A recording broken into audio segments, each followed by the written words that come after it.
उन्होंने इंटरनेट की दुनिया कंगालनी शुरू की। उस वक्त साइबर सिक्योरिटी को लेकर लोगों में बहुत ज़्यादा समझ या जानकारी नहीं थी। इन रूस हैकर्स ने बैंकों, वित्तीय संस्थानों और दूसरे देशों की सरकारी वेबसाइट्स को निशाना बनाना शुरू कर दिया। उस दौर में हैकर्स खुद को हीरो समझते थे और अपनी कामयाबी के किस्से ये अखबारों और मैगजीन को बताते थे। रूस की खुफिया एजेंसी FSB को इन हैकर्स के बारे में मालूम था, मगर ताज्जुब की बात तो ये थी कि सरकार को इन हैकर्स की करतूतों से कोई नाराजगी नहीं थी, बल्कि वो तो इन हैकर्स का फायदा उठाना चाहते थे। रूसी सुरक्षा एजेंसी ने अपने दुश्मनों पर निगरानी और उन्हें नुकसान पहुंचाने के लिए इन हैकर्स की मदद लेना शुरू कर दिया। लेकिन फिर रूस की सरकार को लगा कि वो फ्रीलैंसिंग हैकर्स पर ज़्यादा भरोसा नहीं कर सकते। इससे बेहतर तो ये होगा कि वो अपनी ही एक हैकर्स आर्मी तैयार करे, और आज की तारीख में रूस के पास सबसे ताकतवर साइबर आर्मी है। 2007 में रूसी हैकर्स ने पड़ोसी देश एस्टोनिया पर एक बड़ा साइबर हमला किया था। इन हैकर्स ने एस्टोनिया के हजारों वेबसाइट्स को हैक कर लिया था। 2008 में जॉर्जिया पर हुआ साइबर हमला भी रूस के इन्हीं सरकारी हैकर्स ने किया था। ये रूस की खुफिया एजेंसी के ही कर्मचारी थे।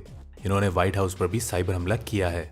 नाटो और पश्चिमी देशों के मीडिया नेटवर्क्स भी रूसी हैकर्स के हमेशा निशाने पर रहते हैं। रूस से होने वाले साइबर हमलों में एक खास ग्रुप का नाम कई बार आता है, जिसका नाम है फेंसिवियर। माना जाता है कि हैकर्स के इस ग्रुप को रूस की मिलिट्री एजेंसी ही चलाती है। हैकर्स के इस ग्रुप पर आरोप है कि इसने पिछले अमेरिकी राष्ट्रपति चुनाव में दखलंदाजी भी की थी। रूसी पत्रकार आंद्रे सोल्डाटोव कहते हैं कि इन साइबर हमलों के जरिए रूस दुनिया को ये बताना चाहता है कि वो साइबर साम्राज्य का बादशाह है। 90 के दशक में हॉलीवुड फिल्म्स मैट्रिक्स से प्रभावित होकर जिन रूसी साइबर इंजीनियरों ने हैकिंग के साम्राज्य की बुनियाद रखी थी, वो आज खूब फल फूल रहा है। आज बहुत से हैकर्स रूस की सरकार के लिए काम करते हैं, मगर हैकिंग के इस खेल में रूस अकेला नहीं है। ईरान के पास भी है हैकर्स की सेना। ईरान भी हैकिंग की दुनिया का एक बड़ा खिलाड़ी है।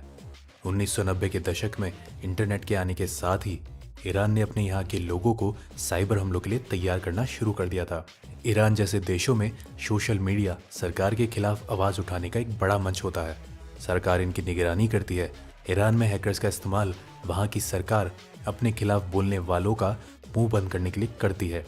2009 में जब ईरान में सरकारी विरोध प्रदर्शन तेज हो रहे थे, तब ईरान के सरकारी हैकर्स ने तमाम सोशल मीडिया अकाउंट्स को हैक करके ये पता लगाया था कि आखिर इन आंदोलन के पीछे कौन है। उन लोगों की शिनाख्त होने के बाद उन्हें डराया धमकाया गया और जेल में डाल दिया गया।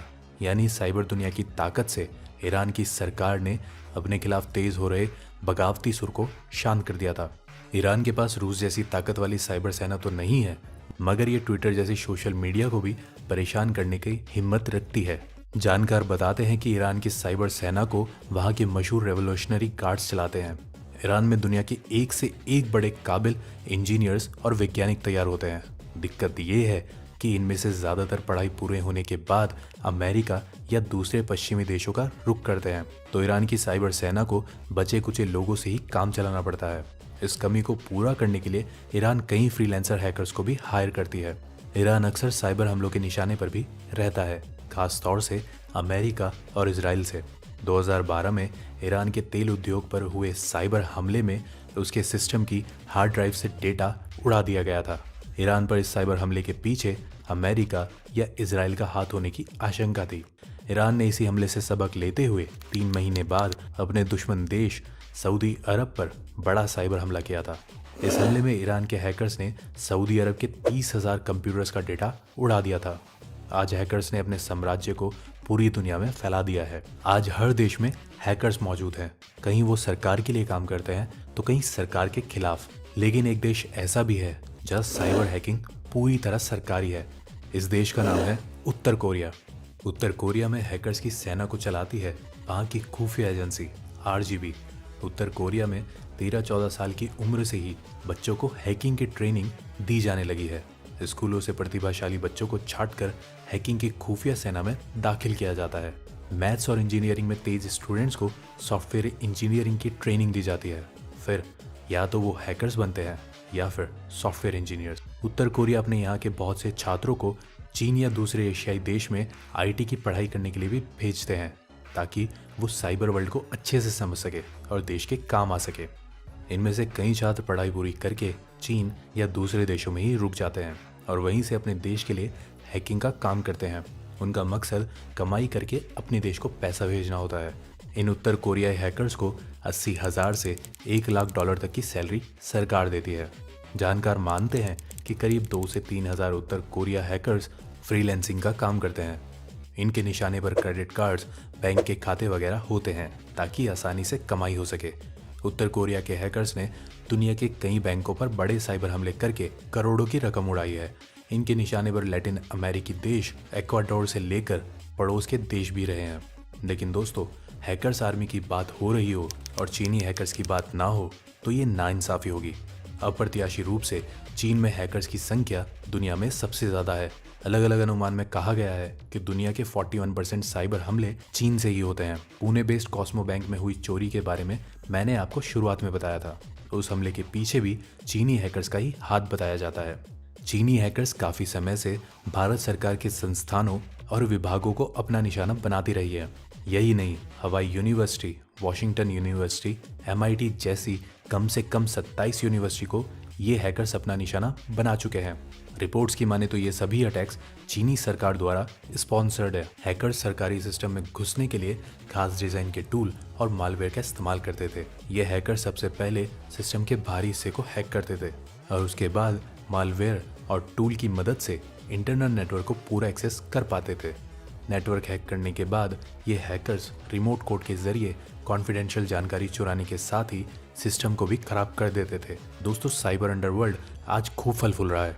आज साइबर हैकिंग का साम्राज्य इतना फैल गया है कि ये धंधा अरबों खरबों डॉलर का हो गया है। लेकिन दोस्तों, अब बात करते हैं एक ऐसे अंडरग्राउंड रेवोल्यूशनरी हैकर्स के ग्रुप के बारे में जिसने दुनिया में कई बड़े ऑपरेशंस को अंजाम दिया है। इस ग्रुप का नाम है एनोनिमस और इस ऑर्गेनाइजेशन के मेंबर पूरी दुनिया में फैले हुए हैं। इस ग्रुप ने कई बार दुनिया में हैकिंग के जरिए सरकारों को सबक सिखाया है।